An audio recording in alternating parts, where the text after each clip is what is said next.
Hi BookTube, welcome to another fiction review.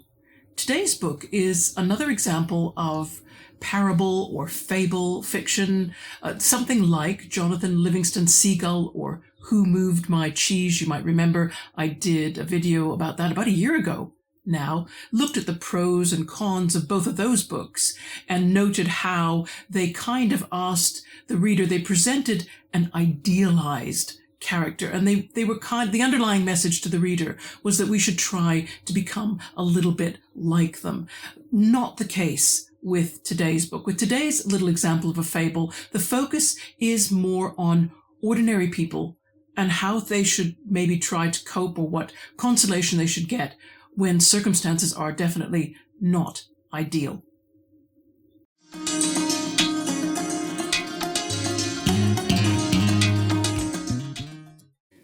The book we're looking at today is Oscar and the Lady in Pink by Emmanuel Schmitt, translation by Adriana Hunter, published in 2005, only 88 pages long, and I'll talk about the format a little bit later on in the review.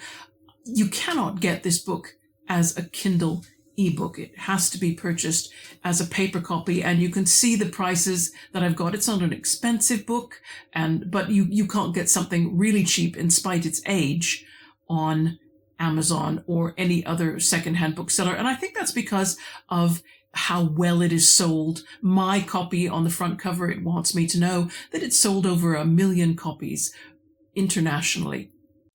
I bought this as part of my book buying amnesty. Do you remember when I got to the end of my Read What You Own challenge and I was desperate to buy books again? I gave myself a week when I wouldn't control my purchasing at all. I knew that wouldn't be terrible. I knew I wouldn't overspend because I had to carry all those books back on the train. So obviously I was going to be a little bit circumspect, and I was. I went into Topping & Co. booksellers. It's quite a well-known bookshop in Edinburgh, and I bought it there full price, £8.99.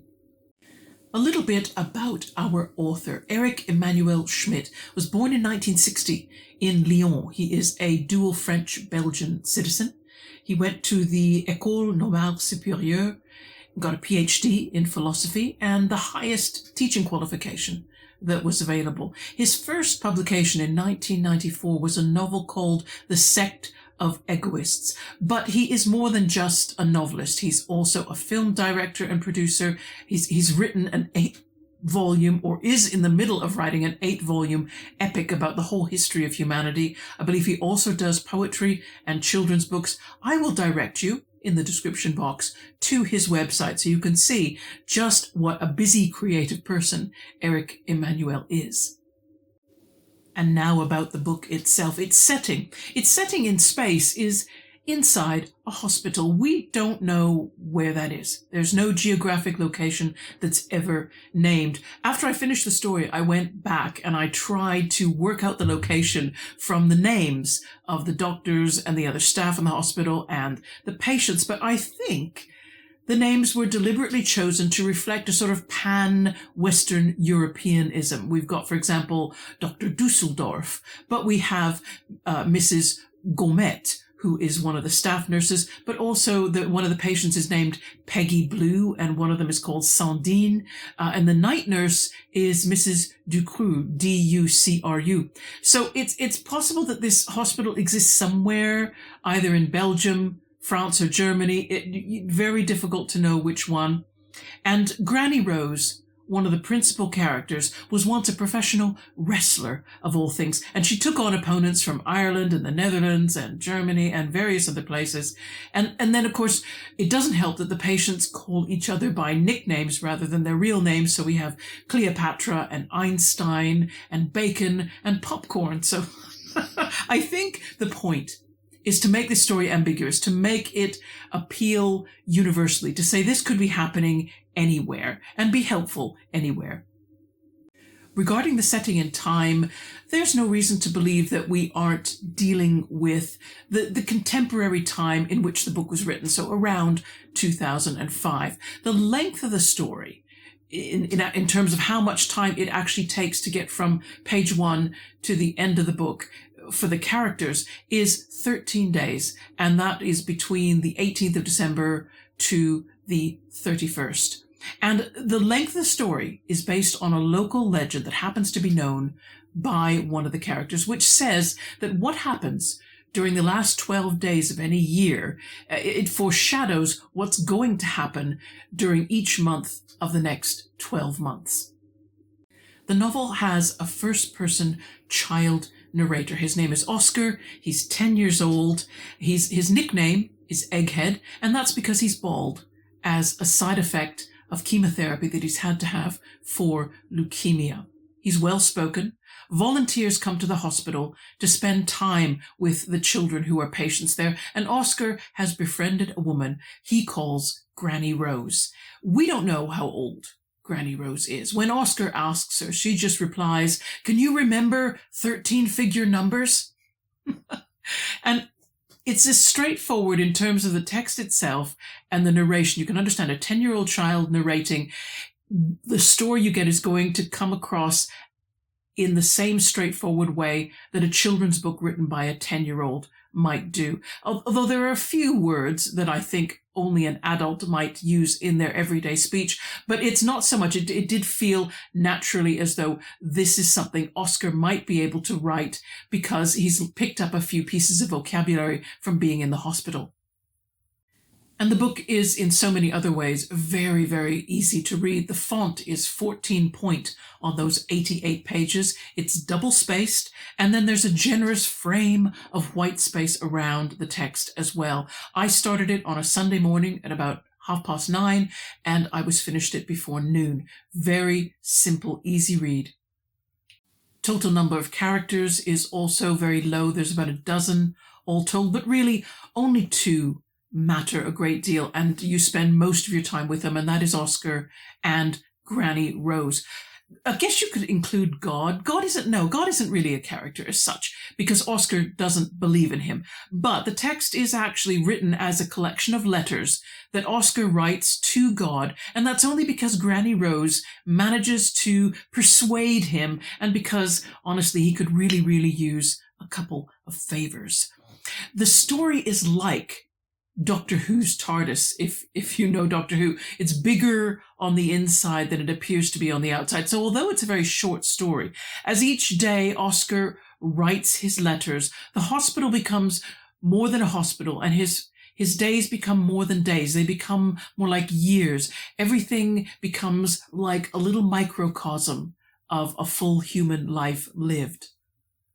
And I think one of the strengths of the book is that child narrator, because children are more blunt and they don't edit their feelings or filter them. So if they're angry or afraid or sad, it comes out in a very straightforward expression. Oscar makes ugly statements about life and asks ugly questions about illness and dying in very simple words. Granny Rose, who of course is at the very other end of her life, is also blunt. And it is these people that are older than Oscar and younger than Granny Rose, they're the ones that are the problem, because they can't handle the starkness of the end of life in the way these 2 characters can. I'm going to ramble a bit talking about pros and cons of the book's content. This is going to be a little spoilery, but I'll try to keep it down as much as I can. When a story is this short, it's very difficult not to give away something that is key to the story. It is a gentle approach to very tough subject matter, the illness and death of a child. Of course, it's also conveniently structured. Oscar lives exactly as long as the story needs him to live. That's how it might feel. And I would understand if this book had different effects on different readers. Everything depends upon your personal experience of loss, and particularly if circumstances didn't give you any warning about a loss that you would experience. That might make Oscar's story a little bit difficult to gain anything from. And Oscar is a first world child. Absolutely. So he's experiencing a medically managed death, with Granny Rose functioning effectively as his death doula. His parents appear intermittently, and that seems really odd, given that they know Oscar's prognosis. So to appreciate the parable, you kind of have to ignore the fact that his mother and father don't spend every waking moment at his bedside, taking turns sleeping in his room, as you imagine most parents would. Or perhaps they are there, but Oscar just doesn't mention that fact all the time in his daily letters. But my feeling was that they were more absent than would be the case in reality. Maybe I've undersold Oscar and the Lady in Pink so far. I did enjoy it. And when I read it, each chapter left me with at least one statement that served as one of those nudges that I need, and I presume, therefore, other people do. Reminders about what really matters, because I'm always forgetting, and I'm always making something matter that shouldn't. I reread portions of the book in preparation for this review, thinking that they wouldn't hold up to a second look, but they did. And since it is a very short, undemanding book, I think it might be worth a gamble if you feel in a down place right now, as was the case when I happened to read it. It gave me a little lift. No miracles, okay? Nothing like that. But it is mainly a story about giving and receiving consolation when things are unfair, when things have not gone your way and they're out of your control.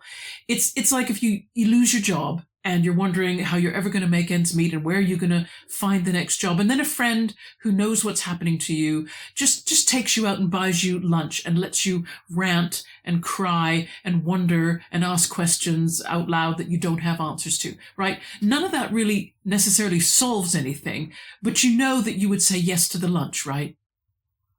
But I think the best way you can make a judgment about this book is if I just read a passage to you. Now, a strong language warning is needed for this particular reading. If that's an issue, just watch the screen. When I put a picture up in front of my face, mute your speakers, and then when you see the picture disappear, come on back in again. I will say, though, that there wasn't a great deal of profanity in the novel. Apart from this passage that I'm going to read, I wouldn't say that there's any other problematic content, and there is only a few instances of profanity being used. Okay, here we go. Hi to everybody who stayed. We are reading from pages 4 to 6. How old are you, Granny Rose? Can you remember 13-figure numbers, Oscar, my little man? Oh, you must be joking. No, but they really mustn't find out how old I am here, or they'll chuck me out, and we won't see each other again. Why? I have to smuggle myself in. There's an age limit for the ladies in pink, and I'm way past it. Past your sell-by date? Yes. Like a yogurt. Shh. Okay, I won't say a thing. She was really brave to admit her secret to me, but she chose the right person. I won't breathe a word. Mind you, I think that, given all her wrinkles, fanning out like sunbeams round her eyes, it's incredible no one else has guessed. Another time, I found out one of her other secrets, and with this one, I'm sure you'll be able to identify her, God. We were walking around the hospital grounds, and she stepped in a poo. Shit. Granny Rose, that's a swear word. Hey, give me a bloody break, little 'un. I'll say what I like. Granny Rose. And move your arse. We're meant to be walking, not having a snail race. When we stopped to sit on a bench and suck a sweet, I asked her, how come you speak like that? It was my job, Oscar, my little man. In my line of work, I'd have had it if I spoke too nicely. What was your work? You're not going to believe me. I swear, I'll believe you. Wrestling. I don't believe you. Wrestling. They called me the Languedoc Strangler. Ever since, when I'm feeling a bit down and she's sure no one else can hear, Granny Rose tells me about her big fights, the Languedoc Strangler against the Butcher of Limousin, her 20-year struggle with Diabolica Sinclair, a Dutch woman who had bombshells instead of boobs, and most of all, the World Cup fight against Eula Eula, who is known as the Bitch of Buchenwald. Right, we're back for everybody else, and that is effectively the end of the review. I hope I gave you enough there to make a decision about whether Oscar and the Lady in Pink is a book you'd like to get a hold of and read. In the meantime, I hope whatever you are reading right now is going well, and I'll see you again with a new video in a few days' time. Take care. Bye-bye.